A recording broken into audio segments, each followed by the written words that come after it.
warahmatullahi wabarakatuh. Yang saya hormati pengasuh Pondok Pesantren Islam Zainul Hasan Genggong, Kiai Haji Muhammad Hasan Mutawakil Allah SHMM. Yang saya hormati Rektor Universitas Islam Zainul Hasan Genggong, Dr. Abdul Aziz Wahab MAG. Yang saya hormati Dekan Fakultas Tadris Umum Ibu Wahyu Lestari MPD. Yang saya hormati Kaprodi dari Tadris Bahasa Indonesia sekaligus dosen pengampu mata kuliah pengajaran BIPA Ibu Maufiatul Hamdiyah MPD. Baik, saya di sini akan menjelaskan sedikit tentang struktur dan sistem bahasa dalam pengajaran BIPA. Bahasa merupakan sarana komunikasi yang digunakan oleh setiap individu dalam kehidupan sehari-hari. Bahasa juga dapat diartikan sebagai serangkaian ujaran yang dihasilkan oleh alat bicara manusia, yang mana berfungsi sebagai simbol bunyi yang bersifat sewenang-wenang dan memiliki makna yang utuh. Baik, kali ini yang akan saya bahas adalah struktur bahasa dalam pengajaran BIPA. Struktur bahasa seringkali menjadi landasan dalam menilai kebenaran dalam percakapan sehari-hari, dan tidak jarang seorang itu dikritik karena kesalahan dalam tata bahasanya. Struktur bahasa meliputi beberapa aspek yang mana terdiri atas fonologi, morfologi, sintaksis, dan semantik. Aspek yang pertama yaitu fonologi. Fonologi berasal dari kata fon yang bermakna bunyi, sedangkan logi yang bermakna ilmu. Jadi fonologi itu ilmu yang mempelajari tentang suatu bunyi. Jadi setiap pembelajar itu diharuskan mempelajari fonologi terlebih dahulu. Jika kita tidak mempelajari ilmu fonologi terlebih dahulu, maka akan menimbulkan berbagai kesalahan dalam proses pembelajaran tersebut.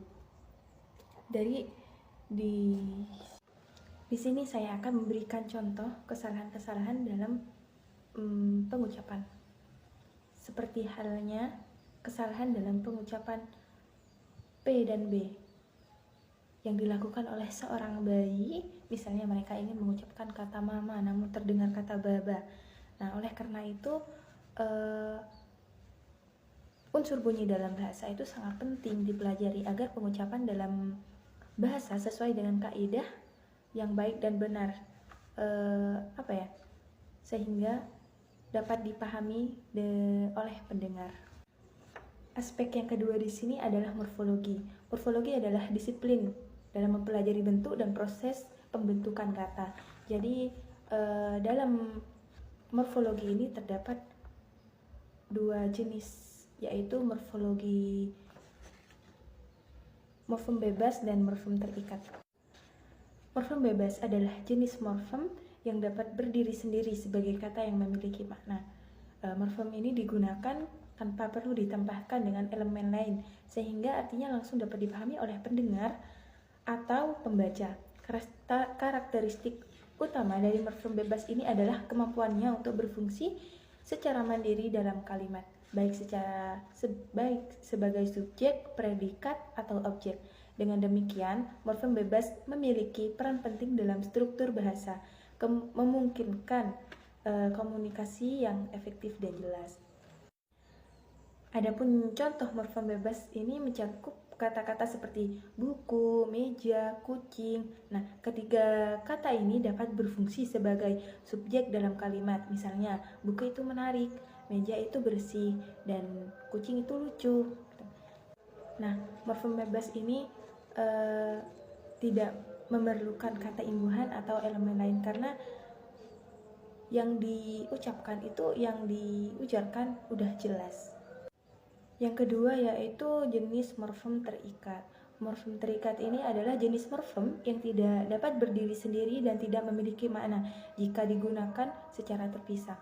Contohnya, kata baca tadi mendapatkan imbuhan me di awal dan kan di akhir.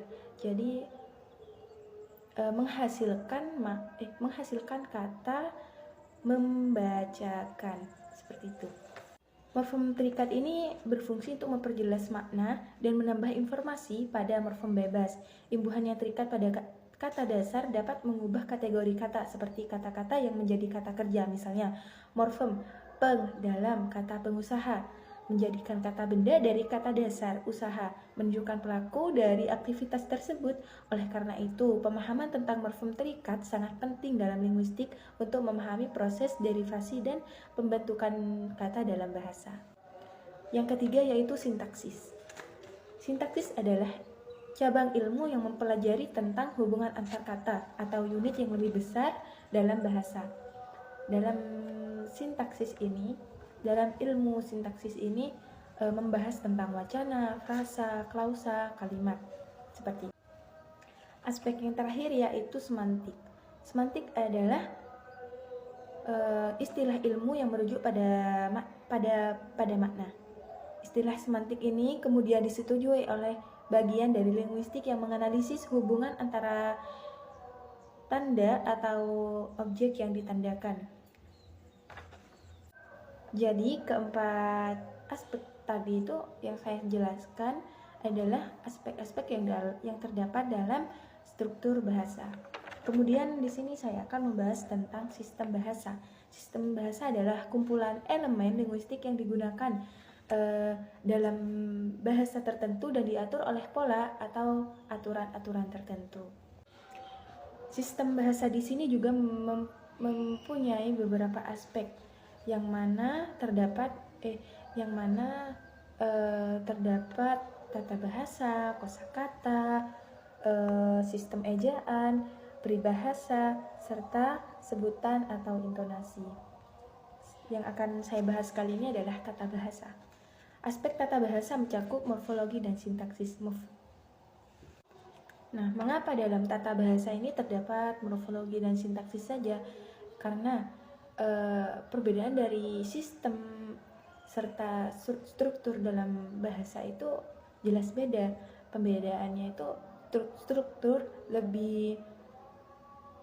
penjelasannya lebih konkret, lebih luas penjelasannya ketimbang sistem bahasa. Yang kedua yaitu kosakata. Kosakata ini terdiri atas kosakata umum dan istilah. Nah, aspek kosakata umum di sini kata-kata yang digunakan dalam kehidupan sehari-hari seperti contoh kursi, meja, buku, jalan, rumah, dan lain-lain. Kemudian yang kedua yaitu istilah, yaitu kata-kata khusus yang digunakan dalam bidang-bidang tertentu seperti ilmu pengetahuan, matematika, sejarah, atau seni, seperti itu. Yang ketiga yaitu sistem ejaan. Ejaan adalah kaidah yang mengatur cara penulisan kata, kalimat, dan penggunaan tanda baca dalam bahasa Indonesia. Contohnya di sini adalah ejaan buku.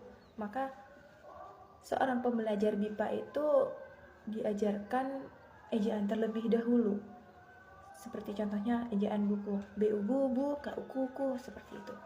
Dalam pengajaran BIPA juga di sini sistem pelajaran BIPA ini juga di sini mempunyai aspek peribahasa. Peribahasa adalah ayat atau kelompok kata yang mempunyai susunan yang tetap dan mengandung pengertian tertentu, seperti seumpama, kayak gitu. Dan yang terakhir yaitu intonasi. Intonasi adalah tinggi rendahnya suatu nada pada kalimat yang diberikan dalam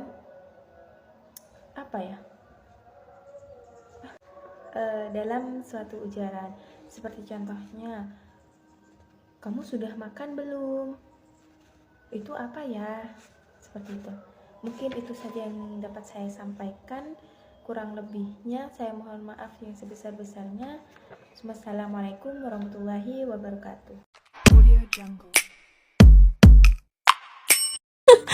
Terima kasih sudah menonton dan sampai jumpa. Bisa